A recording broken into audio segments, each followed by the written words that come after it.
Bonjour, je m'appelle Antoine Pellissier, je suis architecte, donc fondateur de la société Agapé Architecte en 2008, principalement tourné à l'origine sur le secteur normand. Et ensuite, je me suis associé avec un autre architecte qui s'appelle Benoît Andrier et on a fondé Agapé Architecte Associés en 2012. Grâce au cursus ingénierie architecte de notre association, on s'est tourné naturellement vers les data centers et on a pu en réaliser un certain nombre. Data centers, y compris bâtiments industriels et autres types de bâtiments de cet ordre. Et ensuite, en 2018, j'ai créé ma propre société, APAO, Antoine Pellissier Architectural Workshop, qui continue l'aventure d'Agapé Architecte pour d'autres projets et avec une direction aussi artistique et patrimoniale.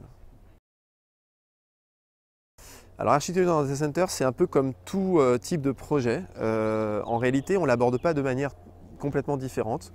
L'architecte, il a une obligation de service public. Dans la loi sur l'architecture en 1977, il a été inscrit dans la loi française que l'architecture, c'est au service du bien commun et ça a un impact sur son environnement. Donc ça doit être régi par une vision au service du public.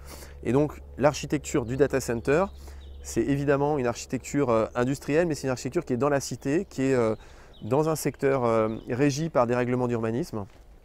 Et donc l'architecte est indispensable pour la réalisation de data centers, puisqu'il va déposer le permis de construire.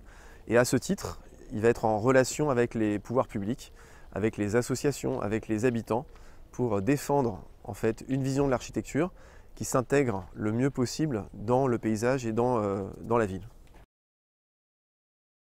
Alors oui, c'est vrai que c'est un bâtiment, je dirais, industriel tertiaire, mais qui pourrait, disons, en plus de sa fonction d'accueillir effectivement du data, accueillir aussi des personnes qui vont venir travailler, qui vont venir aussi discuter sur les matériels qui sont à l'intérieur, qui vont entretenir le matériel. Et donc, de fait, on ne peut pas dire qu'il faut accepter cet état de fait et il faut se battre pour valoriser en fait l'enveloppe du bâtiment pour qu'elle soit belle, qu'elle soit intégrée.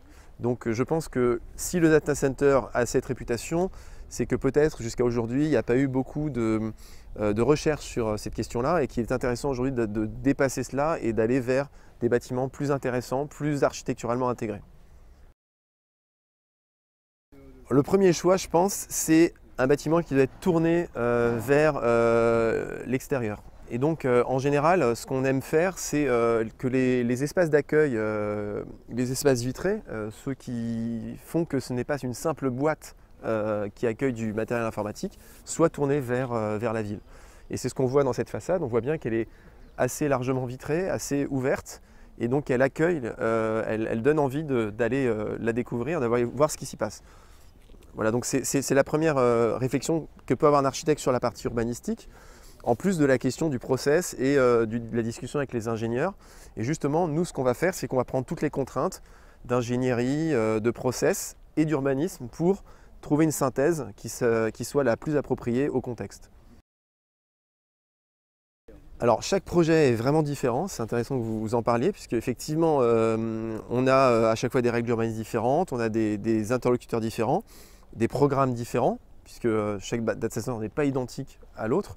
Et là, ce qu'on a voulu faire, c'est finalement un campus de data center qui soit qualitatif.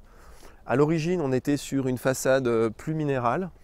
Pour des raisons budgétaires, effectivement, on est parti sur un bardage métallique, mais qui reste un bardage qualitatif qui se fond dans l'environnement.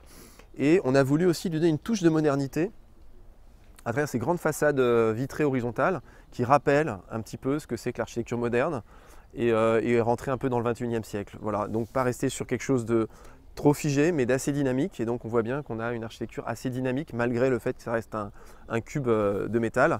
On sent qu'il y a une touche architecturale. Bah, écoutez, moi je pense que l'architecte a un rôle central, puisqu'en fait, on est au cœur en fait, de plusieurs métiers et de plusieurs acteurs, si vous voulez. On a un peu un rôle d'accompagnement à la concertation. Dans beaucoup de projets qu'on fait, de logement, pour des communes, d'équipements publics et de data centers, quand il y a une concertation avec la population, c'est beaucoup plus facile de faire passer un projet.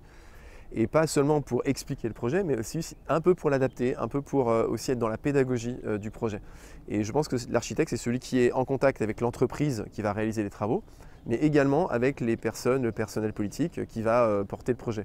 Et donc la population qui est au centre de cela, également peut avec l'architecte discuter, et l'architecte peut se mettre à sa hauteur pour lui expliquer pédagogiquement aussi ce que ça va apporter au niveau du tissu industriel local, d'avoir ce type de bâtiment qui effectivement n'est pas exempt de critiques souvent, mais qui de fait est indispensable pour notre développement industriel en France. Donc je pense que dans cette vision française du data center, les personnes s'y retrouvent. Aujourd'hui, il y a vraiment un vrai besoin d'identification à cela et voilà une certaine fierté aussi qu'on peut avoir dans ce type de travail.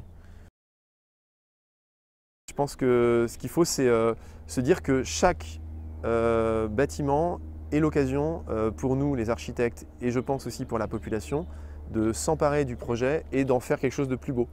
Et donc la beauté et l'aspect technique ne sont pas antinomiques. Voilà, c'est ce que je voulais souligner.